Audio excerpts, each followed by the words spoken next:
नमस्कार, आप सभी को स्वागत है आपका श्री साईं सचरित्र के तृतीय सोपान के पहले अध्याय, जिसका नाम है अनपढ़ विद्वान साईं बाबा। नाना साहेब चंदोरकर साईं भक्त थे, किंतु वे वेदांत के जानकार एवं विद्वान भी थे। अनेक टीकाओं सहित गीता पर उनका विशद अध्ययन था। उन लोगों की ही भांति नाना साहेब का भी यह मत था कि साईं बाबा को संस्कृत भाषा का ज्ञान नहीं था। स्वयं नाना साहेब को अपने ज्ञान और विद्वता पर कुछ अभिमान भी था।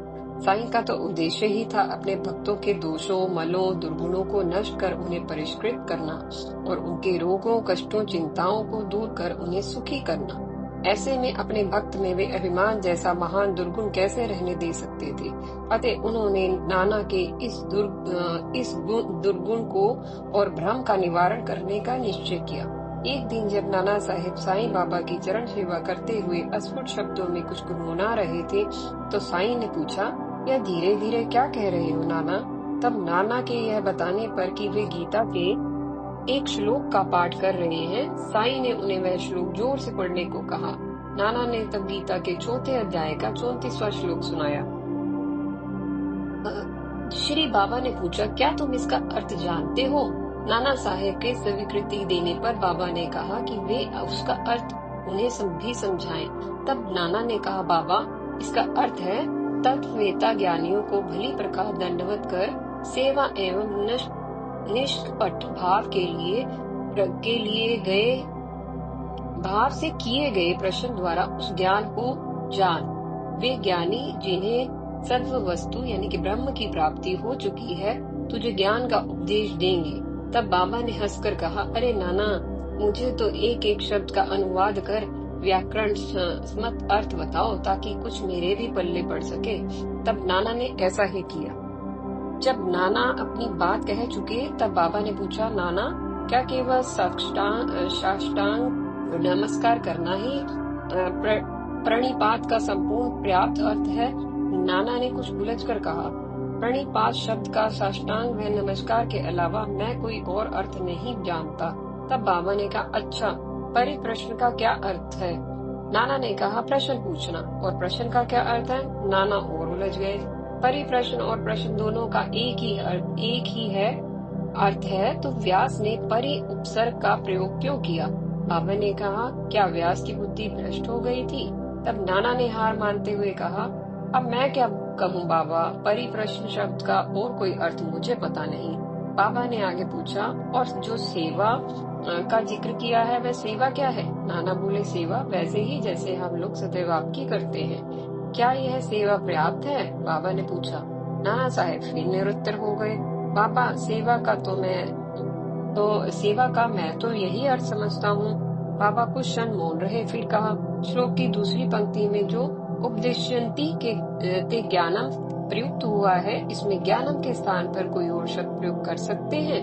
नाना ने कहा, अज्ञानम प्रयुक्त कर सकते हैं। तब इस श्लोक का अर्थ क्या निकलेगा? इस प्रकार कोई अर्थ निकालने की शांकर भाष्य में कोई व्यवस्था नहीं है। नाना ने कहा, व्यवस्था नहीं है तो क्या हुआ?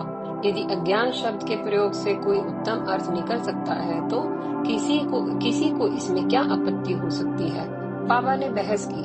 नाना सोच में पड़ गए, फिर बोले, मैं नहीं जानता इस श्लोक में अज्ञान शब्द का प्रयोग किस प्रकार होगा। बाबा ने तब अगला प्रश्न सामने सरका दिया। कृष्ण ने अर्जुन को क्यों ज्ञानियों व तत्ववेताओं को नमन करने, उनकी सेवा करने और उनसे प्रश्न पूछने के लिए कहा, जबकि कृष्ण स्वयं ज्ञान स्वरूप थे? क्या कृष्ण स्वयं ही तत्वदर्शी और ज्ञानी नहीं थे? नाना बिल्कुल परास्त हो गए। उन्होंने कहा, आपकी बात ठीक है, फिर भी कृष्ण ने ऐसा उपदेश क्यों किया? मेरी जानकारी से परे है। कृपया आप ही इस विषय में प्रकाश डालें। तब साईं ने इस प्रकार समझाया। पहला पॉइंट, ज्ञानियों को मात्र साष्टांग नमस्कार करना ही पर्याप्त नहीं, अन्य भाव से हमें सद्गुरु का शरणागत भी होना चाहिए।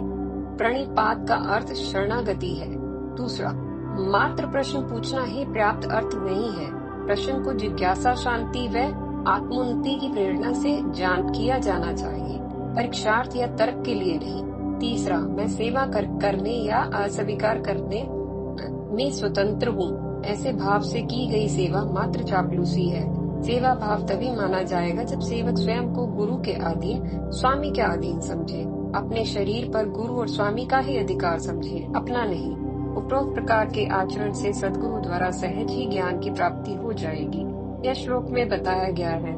यह सुनकर नाना साहेब बड़े प्रभावित हुए। गुरु अज्ञान की शिक्षा कैसे देगा, और कृष्ण ने स्वयं ज्ञानी और समर्थ होते हुए अन्य ज्ञानियों की शरण में जाने के लिए अर्जुन को क्यों कहा, कृपया यह भी बताइए। नाना साहेब ने आदरपूर्ण साईं से पूछा। उनका ज्ञानी होने का अहंकार खंडित हो चुका था। तब साईं बोले, ज्ञान का अर्थ क्या है? अज्ञान का नष्ट हो जाना। अंधकार नष्ट हो जाने का अर्थ ही प्रकाश हो जाना है। अद्वैत की स्थिति तभी बनती है जब द्वैत नष्ट हो जाए।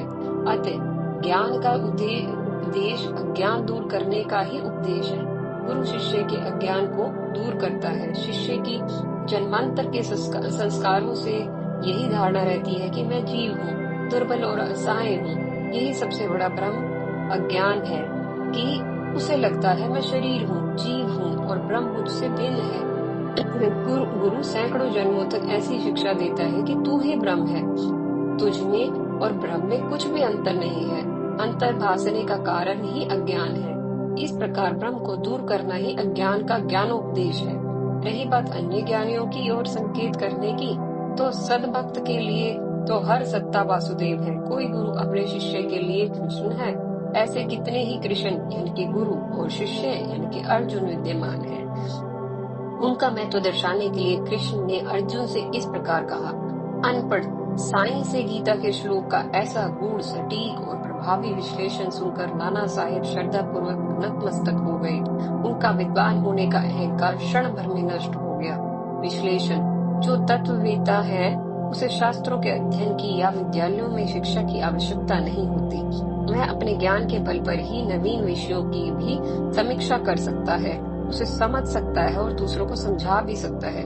किंतु अधूरा ज्ञानी मात्र एक और कुछ विषयों और शास्त्रों की ही व्याख्या कर सकता है, जो उसके अभ्यास में हो, शेष की नहीं। साईं ने गीता के श्लोक का बड़ा सारगर्भित और युक्ति युक्त विश्लेषण किया। एक गुरु और अनुवादक में यही अंतर है। अनुवादक मात्र भाषांतरण करता है, व्याख्या नहीं कर सकता। घुंडियों को सुलझाकर संपूर्ण अर्थ का विचार करना और उसे संपूर्ण परिप्रेक्ष्य में स्पष्ट करना गुरु का ही कार्य होता है। यह तथ्य साईं के इस प्रसंग से सहज सिद्ध होता है। वास्तव में ज्ञान की पराकाष्ठा ही यह है कि अज्ञान का बोध हो जाए। अज्ञान का न रहना ही ज्ञान है और ज्ञान का न होना ही अज्ञान है। जो उपदेश ज्ञान देता है वही वस्तुतः अज्ञान नष्ट भी करता है। वह अज्ञान नष्ट कर देता है, अतः ज्ञान स्वतः हो जाता है। यह गहरी बात है।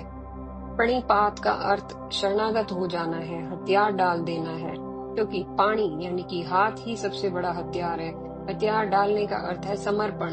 अतः मात्र प्रणाम नहीं करना, गुरु के आगे संपूर्ण समर्पण करना है, गुरु के शरणागत होना है। तभी गुरु के शब्दों को श्रद्धा एवं विश्वास पूर्वक ग्रहण किया जा सकता है।